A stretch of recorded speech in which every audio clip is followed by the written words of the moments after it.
नमस्कार विद्यार्थी मित्रांनो, मी संतोष गांधीले या युट्यूब चॅनलवर आपल्या सर्वांचं पुनश्च एकदा स्वागत. तर आज ग्रामरच्या प्रकारामधला आणि परीक्षेच्या दृष्टिकोनातून वेळोवेळी विचारला जाणारा एक भाग, ज्याला आपण इंग्लिशमध्ये आर्टिकल म्हणतो किंवा मराठीमध्ये त्याला आपण उपपद म्हणतो, तो भाग आजच्या या व्हिडिओमध्ये आपण डिटेलमध्ये समजून घेणार आहोत.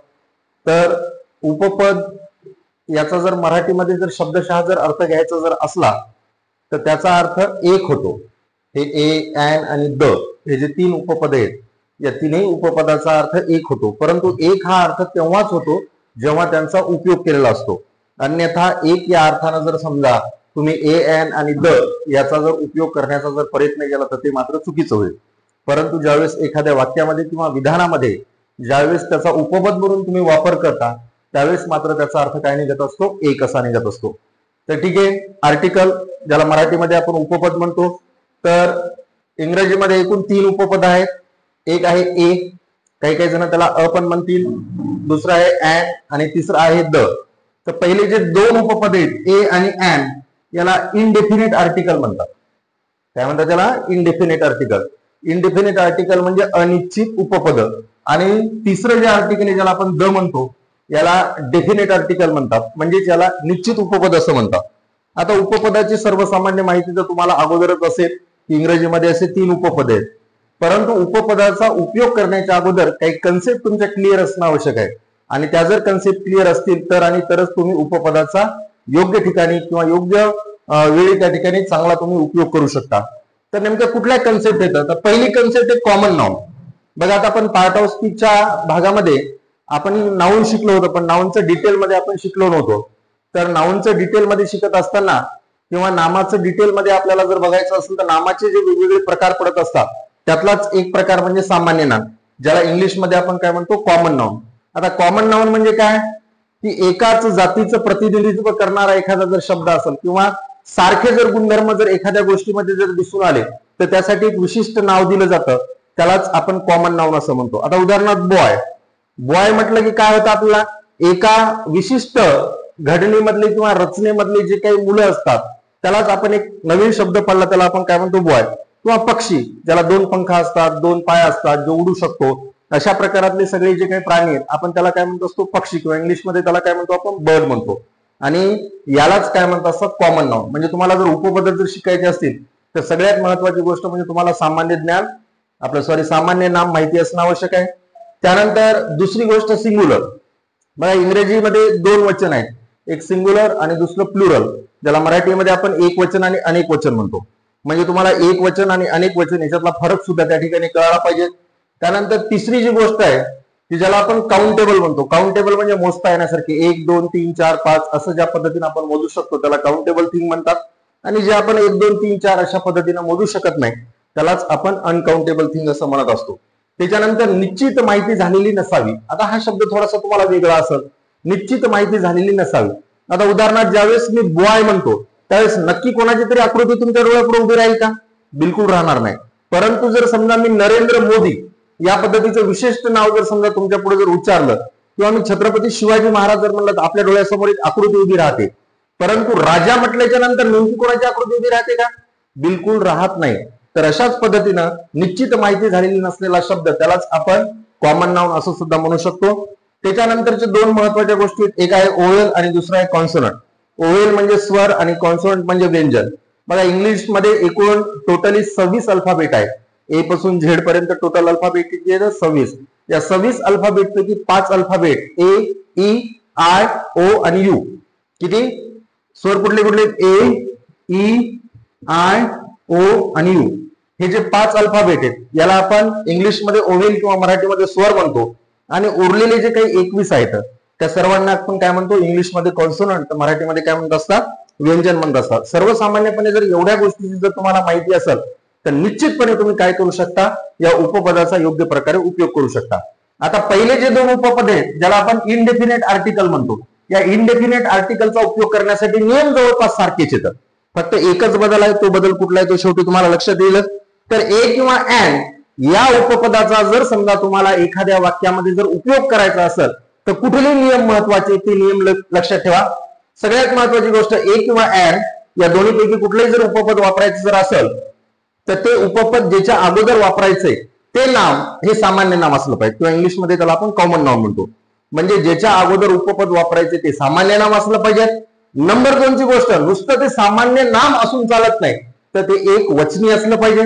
कसं असलं पाहिजे? एक वचनी असलं पाहिजे आणि एक वचनी नको. त्याच्यानंतर तिसरी गोष्ट, ते जे सामान्य नाम आहे ते काउंटेबल असलं पाहिजे, म्हणजे मोजता आलं पाहिजे. 1 2 3 4 मध्ये ते मोजता आलं पाहिजे. चौथी त्यातली महत्वाची गोष्ट आहे, त्याची निश्चित माहिती झालेली नसावी. बघा, नसावी हा शब्द खूप महत्वाचा आहे. म्हणजे ज्या सामान्य नामाच्या अगोदर तुम्ही हे उपपद वापरायले त्या सामान्य नामाची निश्चित माहिती झालेली नसावी. हे 4 नियम सगळ्यात महत्वाचे आहेत. पहिला नियम, सामान्य नाम असावं. दुसरा नियम, ते एकवचनी असावं. तिसरा नियम, ते मोजता येण्यासारखं म्हणजेच काउंटेबल असावं. आणि चौथा नियम म्हणजे त्याची निश्चित माहिती झालेली नसावी. आता 2 फरक आहेत, एक ओव्हेल आणि दुसरा कॉन्सोनंट.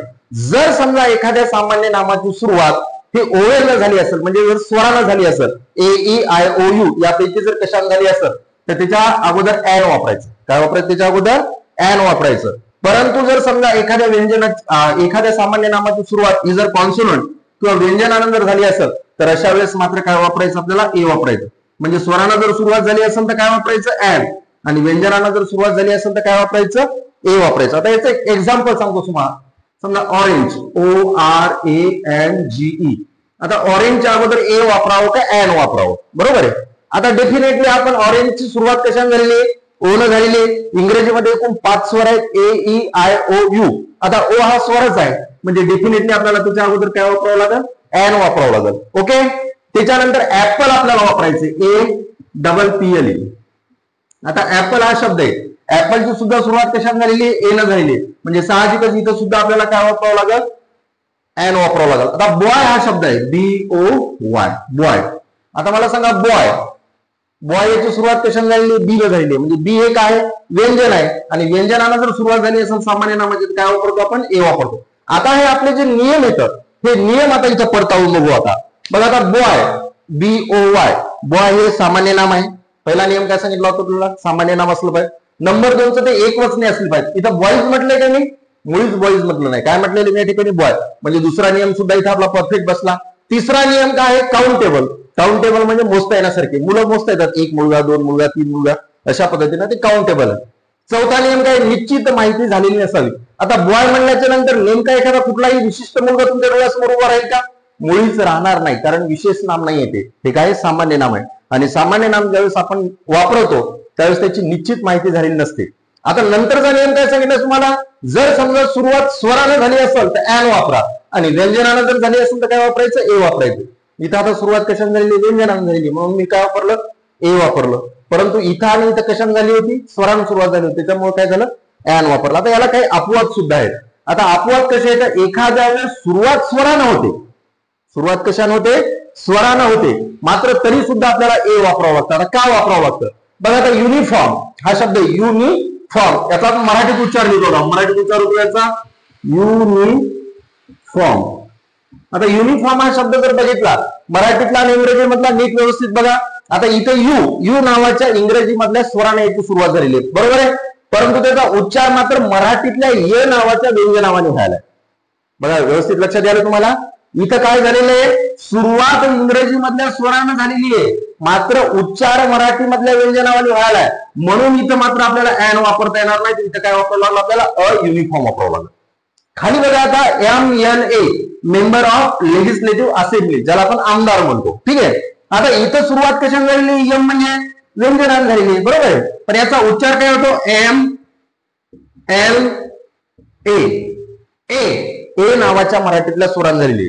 इंग्रजीची सुरुवात इंग्रजीतल्या व्यंजनाने झाली, मात्र त्याचा उच्चार मराठीतल्या कशावाने व्हायलाय? स्वरावाने व्हायलाय. म्हणून MLAच्या अगोदर काय वापरावं लागेल? आपल्याला ॲन हे उपपद त्या ठिकाणी वापरावं लागेल. तर अशा पद्धतीने इंग्रजी मधले जे पहिले जे 2 उपपद आहेत, ज्याला इनडेफिनेट आर्टिकल म्हणतो, त्या इनडेफिनेट आर्टिकलचे एवढे जर नियम जर तुम्ही व्यवस्थितपणे जर उच्चारले किंवा बघितले तर मला तरी वाटत नाही तुम्हाला ए आणि ॲन या दोन्ही उपपदामध्ये कुठल्याही प्रकारची अडचण येईल. आता तिसरं जे उपपद आहे ज्याला आपण द म्हणतो, तर इंग्लिशमध्ये त्याला डेफिनेट आर्टिकल म्हणतात. डेफिनेट आर्टिकल म्हणजे निश्चित उपपद. आता याचे जे नियम येतात पूर्णपणे याच्या वेगळे येतात. बघा, आता द हे उपपद वापरण्यासाठी नाम हे सामान्य नाम असलं तरी चालतंय, विशेष असलं तरी चालतंय, कुठल्याही प्रकारची अडचण येत नाही. ते एकवचनी असलं तरी चालतंय आणि एकवचनी असलं तरी चालतंय, त्याच्याही कुठल्याही प्रकारची अडचण नाही. ते काउंटेबल असलं तरी चालतंय, अनकाउंटेबल असलं तरी चालतंय, इथेही कुठल्या प्रकारची अडचण येत नाही. त्याची निश्चित माहिती झालेली नसावी तर इथं मात्र काय असावी. द उपपद वापरताना त्याची निश्चित माहिती झालेली असावी. त्याच्यानंतर त्याची सुरुवात ओवेल न हो किंवा कॉन्सनंट न हो, इथं काहीही फरक पडत नाही. स्वरानं झाली तरी फरक पडत नाही किंवा व्यंजनानं झाली तरी काही फरक पडत नाही. उदाहरण जर सांगायचं असेल तर the Himalaya, the Himalaya, the Himalaya हे काय आता पर्वत आहे, हे सामान्य नाम आहे का? हिमालय एक विशिष्ट नाव आहे. म्हणजे हिमालय नाव उच्चारल्याबरोबर आपल्यासमोर हिमालयाच्या टेकड्या किंवा हिमालयाचे डोंगर उभे राहतात. म्हणजे हे काय सामान्य नाम नाही, विशेष नाम आहे. नंबर 2 ची गोष्ट आहे काउंटेबल आहे, मोजता येतं आपल्याला, बरोबर आहे. आणि विशिष्ट आहे. कसं आहे? विशिष्ट आहे. जगामध्ये ती जर गोष्ट एकच आणि एकच जर असेल तर अशा वेळेस आपण जनरली काय वापरत असतो? द हे उपपद त्या ठिकाणी वापरत असतो. तर अशा पद्धतीनं साधे सोपे आणि सरळ सरळ या तिन्ही उपपदाचे पहिलीपासून 10वी पर्यंतच्या विद्यार्थ्यांना उपयोगी पडणारे सर्वसामान्य नियम आहेत. आता याच्यामध्ये सुद्धा काही काही अपवाद येतं किंवा डिटेलमध्ये जर आपण जर सांगत बसलो तर हा व्हिडिओ खूप मोठा होईल. तर त्यासाठी तुम्हाला सांगतो की द हे उपपद कुठं कुठं वापरत असतात? नद्यांच्या नावापूर्वी, डोंगरांच्या नावापूर्वी, सूर्यकुलातील वस्तूंच्या नावापूर्वी, जगातील एकमेव वस्तूच्या नावापूर्वी. मात्र सगळ्यात महत्वाची गोष्ट, देशाच्या नावापूर्वी द हे उपपद वापरत नाहीत. ही गोष्ट नोट करून तुम्ही त्या ठिकाणी काय केली पाहिजे? ध्यानात ठेवली पाहिजे. तर लक्षात आलं? अशा पद्धतीने इंग्रजीमध्ये एकूण 3 उपपद आहेत आणि 3 उपपद वापरण्यासाठी अशा पद्धतीचे जर व्यवस्थित नियम जर आपण त्या ठिकाणी जर फॉलो केले तर मला तरी वाटत नाही तुम्हाला कुठल्याही प्रकारची अडचण येईल. याच्यामध्ये जर काही अडचण कुणाला वगैरे जर असेल तर नक्कीच मला कमेंट बॉक्समध्ये त्या अडचणी सांगा. तुम्हाला व्हिडिओ आवडला असेल तर जास्तीत जास्त शेअर करा आणि एज्युकेशनल ग्रुपमध्ये सुद्धा पाठवा. धन्यवाद.